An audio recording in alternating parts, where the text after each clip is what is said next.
guys, Angus here with an Airsoft review I've been pretty excited to do for a while now. Today we're going to be taking a look at a really awesome Airsoft product, and that is the Hakkotsu Hades Arrow Airsoft Mortar Launcher. Certainly something to add a new dimension to your Airsoft game. This is available at airsplat.com where you can pick it up for about $130. Thank you very much to them for sending it out to me for review. There'll be a link down to the product in the description.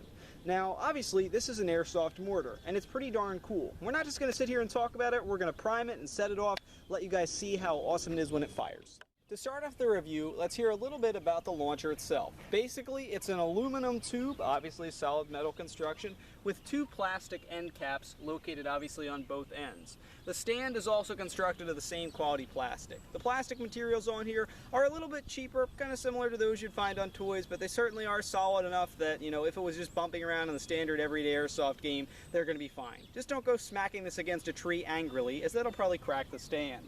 Now the stand is obviously designed so that it can tilt different ways. You're seeing it at its farthest tilt here. If you wanted to sit it upward, like so, you could do that as well, which is pretty cool depending on what kind of angle you wanted your mortar shell to fire out of.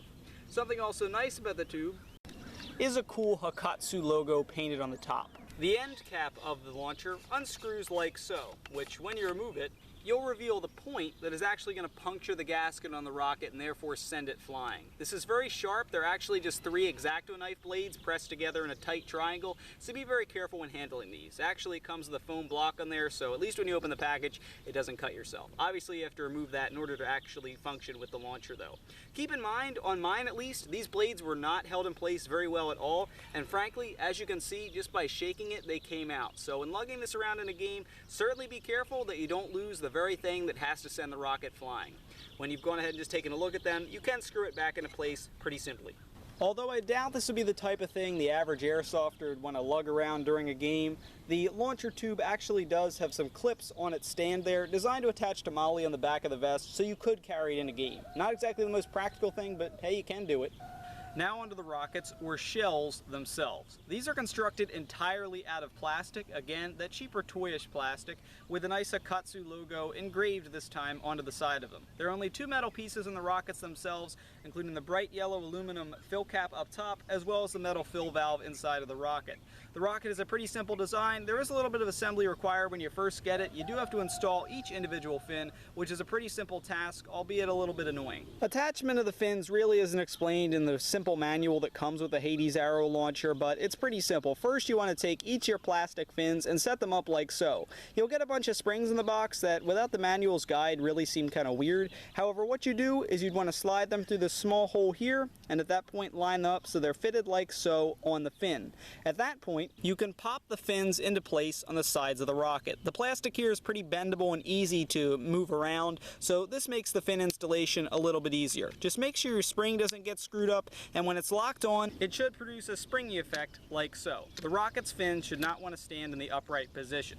This is a pretty annoying but simple process. Just keep in mind, since you get 2 rockets, 4 fins each, you have to do this a total of 8 times. Luckily though, once it's done, you don't have to take the fins off ever again. Okay, with that out of the way, now it's on to the fun part to actually get this thing ready to fire. First things first, unscrew the end cap on the end of the rockets. Once that's done, the rocket is now open to reveal its hollow inside where you can pour the water that powers this thing into. Filling the rocket with water is a lot easier when you don't have to do it in front of a camera. However, it's obviously a pretty simple process. The recommended amount of water for this rocket is anywhere between 300 to 500 milliliters, depending on what type of performance you want to get.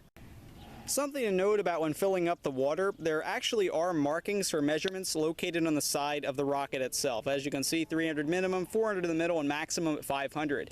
Of course, the rocket isn't clear or transparent in any way. It's completely that solid dark olive green. Therefore, you really can't use this method whatsoever. It's nice they put it on there, but really, what's the point? Once you've gone ahead and filled up the rocket with water, you can screw on the end cap. Make sure you've put in a new rubber gasket, as one of these is used each time the rocket is fired. Once you've got that in there, go ahead and screw it on to make sure there's an airtight connection where it is perfectly sealed, as tight as it can go. Now it's time to gas up the rocket with CO2. As you can see, you do get a metal included CO2 charger that allows you to use a standard 12-gram CO2 cartridge to operate this rocket. In order to fill this up with CO2, first you want to unscrew the top portion. At that point, go ahead and drop the CO2 cartridge in so the nozzle is facing upward. At that point, screw on the top tight enough and with force so that you can go ahead and hear that traditional CO2 hiss. Once it's installed, you can go ahead and fill up the rocket. With the CO2 in the charger, you can go ahead and fill up the rocket. It's a pretty simple method. It just takes the brass tip, place it into the top nozzle of the rocket, and push down with force. It's recommended to push down for about 5 to 8 seconds.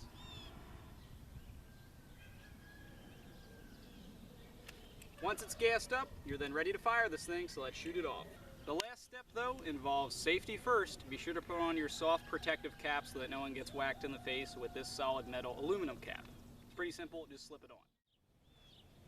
Alright, so we've gone ahead and got the rocket gassed up, filled with water, with the tube set up, ready to go. We've got the maximum amount of water in here. Let's go ahead and fire it off. 3, 2, 3, 2, 3, 2. Alright, so here's the rocket. As you can see, it actually left a little bit of a dent in the ground, and all the way down there is where we launched it from. So it flew about 150, 200 feet, which is pretty cool. Granted, a couple things inconsistent, but let's go ahead and fire it again. Alright, round 2, we're going to try and get the arc on camera.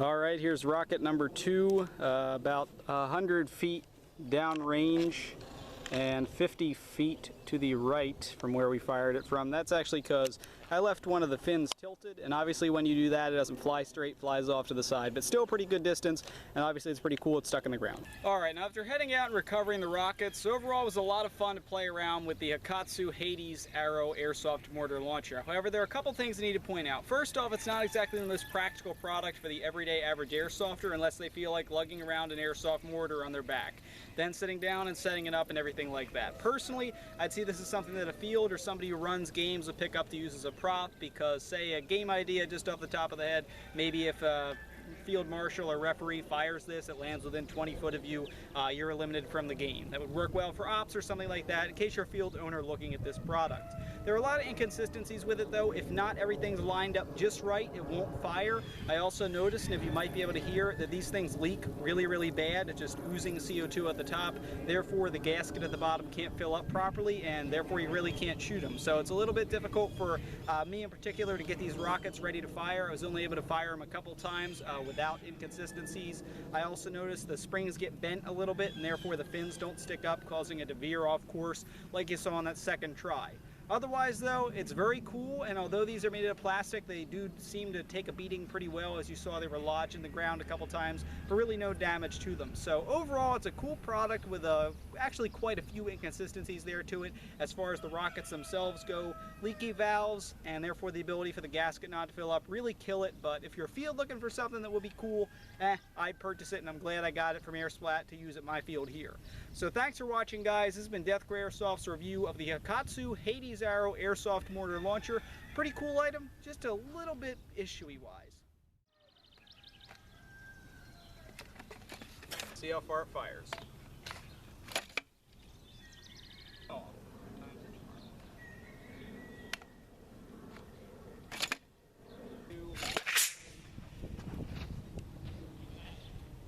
Yeah! It worked.